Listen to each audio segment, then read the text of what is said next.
The Maria and Minerva bound hero battle map is out. Let's go through it with 4 different builds plus substitutions. Greetings and salutations. My name is Deltran, helping you build killing machines so that you can dominate in PvP and special hero battle maps. If you need some help getting all the orbs, feathers, and heroes that the game throws at you every week, consider subscribing. So this first team here, I'm using Ryoma, Jafar, Lin, and Ninian. The choice of dancer really is completely up to you, but we're going to talk about why Jafar and Ryoma are here. So the idea of this one is we're going to try to bait that red mage that is on the left. He's going to come on down, and then he is going to die. And then we're going to basically just take apart everybody else using Brave Lin. The idea here is that Brave Lin is one of the only archers in the game without any assistance, and she's definitely operating alone on this one, that can kill that stupid Lance Flyer. That Lance Flyer has Iote's shield on it, and it's just so annoying. So she's one of the other ones that can one-shot it. So at this point in time, we've already gotten that red mage out of the way. The red mage does have Bowbreaker on it, and whenever it attacks, it will get a buff to resistance, so you gotta be careful with that. But the defense is really low, so we were able to use Jafar to do that, and then of course he had Savage Blow.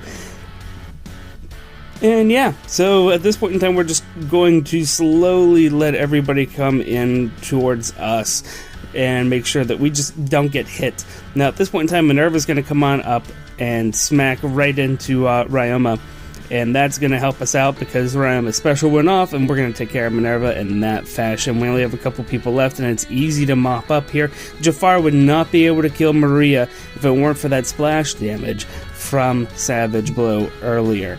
Otherwise, yeah, we're just going to go ahead and move out of everybody's way. For some substitutions on this, the important thing here is that you gave Jafar speed. You can actually put in Laszlo here, and actually would work out better in this particular case. Laszlo will make quick work of Minerva. You can also substitute a Lind for a Jafar at this point in time, and it would work out just as well. We're going to see how Lind performs here without support. She needs that +4 speed in order to go and actually do what we need her to.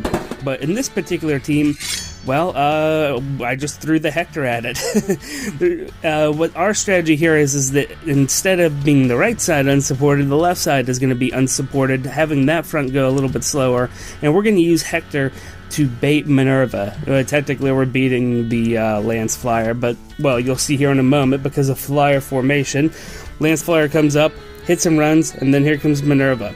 And now my Hector has Bonfire on it, so that was pretty devastating. If you don't have Bonfire on yours, then it would not kill Minerva.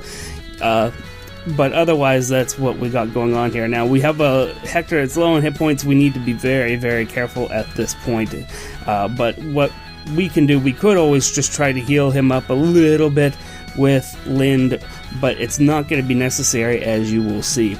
So now Lin doesn't have the support of getting speed plus. So you see, she was only able to single tap that red mage. And so that's the difference. Whether you're using Jafar or Lin, you need to have extra speed on there, 3 to 4 points depending on your build, or maybe no extra points if you're plus speed. Congratulations! So over here on the right, you see me measuring things up, and you can tell that my Brave Lin is just not up to snuff. She's plus attack, I believe, and not minus anything I cared about. So it was a little disappointing to see that she wasn't able to take out these people. So I'm just going to tweak around a few things here. Now, the fact that I chose the blue Azora is not a random thing. The fact that she's there is very important because she's going to help defend against that stupid sword flyer that is there. And at this point in time, Hector really needs some defense. Now this is where you see me take a look around and try to figure out what's going on. And then I end up using Lind here, and then moving my Azora up to try to patch some things up here. Although, as you can tell, my Hector does have his special all charged and ready to go, so, well, yeah, I don't necessarily want to spoil it for you here. He's going to just go ahead and go at it alone, and it's going to be amazing. As far as some substitutions that you can do on this particular map, you don't need a Hector, but you do need to have somebody, a green that is incredibly tanky, and so you can either buff the crap out of a green, or what you can do is just use Brave Ike. Brave Ike can do this with bare minimum support going into that. You can pretty much use any Brave Bow Archer or any other strong archer. If you have Lind, you can just use Lind. We don't really do anything too special here. We just hang around the bottom, ducking left and right for things. So this is the third team that we're going to go into here, and I figured, well, why not? You know what? Let's go ahead and do a little bit of Armor Emblem. Do you guys see the mistake? No, that's not the mistake. Do you see the mistake yet? Well, hold on a moment. I made a big mistake. But I do have Armor March on 2 of my units. I have it on Black Knight and I have it on Amelia. So this was nice that I was able to be split up 2 different corps and have everybody move around. Although these guys are so slow, I wanted to bait things. So now I have distant counter on Hector, of course, and Black Knight, of course. But I also have distant counter on Drog. One thing I don't have on Drog is a frickin' weapon. Can you believe that? I unequipped his weapon to go training for somebody, and then I didn't put it back on him. This was about the time that I realized what I did, and I was just like, yeah, I guess I'm gonna just move Drog away. I can't believe I did that. Well, spoilers, this still works out well for me. Armor Emblem's, I don't want to say it's OP, it's definitely capital P, that's for sure. As a matter of fact, here we're just taking care of Minerva the exact same way, pretty much that we did before, thanks to her flying formation that she's got. And then, yeah, we just try to manipulate everything here, being careful once again with Hector. He's surrounded by red units. You got to be careful in that particular point. Amelia is there. She has a decent resistance as far as a unit like this is concerned. Not, I mean, actually, for any unit, 23 is nice.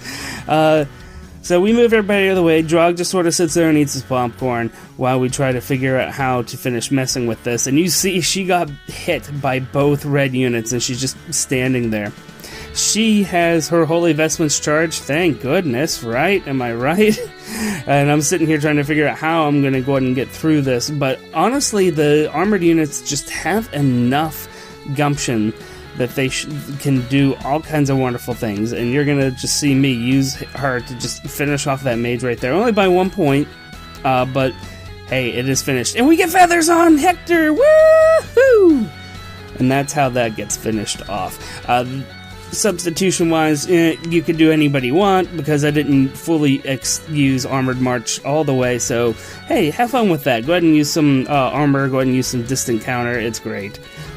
This last team, I figured I would fight fire with fire, or fire with fire, water, and grass, or whatever. I don't know. It's a flying emblem team, okay? So I'm using Flyer Emblem, using my Lincia, a couple of flying blade tome users, and a Cordelia. The Cordelia is 4-star, she doesn't have Gale Force, but she doesn't need it in this particular case. The idea here is to be careful, have everybody come to you, don't be too aggressive, because otherwise they will swarm whoever you put up there, especially with Minerva being able to just fly in formation, hop over top of whatever of her companions is there. Also, getting rid of that red flyer on the right was crucial, because as we've been talking about a couple of times already, Minerva gets huge buffs whenever she gets next to everybody, so you know, +6 to basically everything between the red and the blue flyer.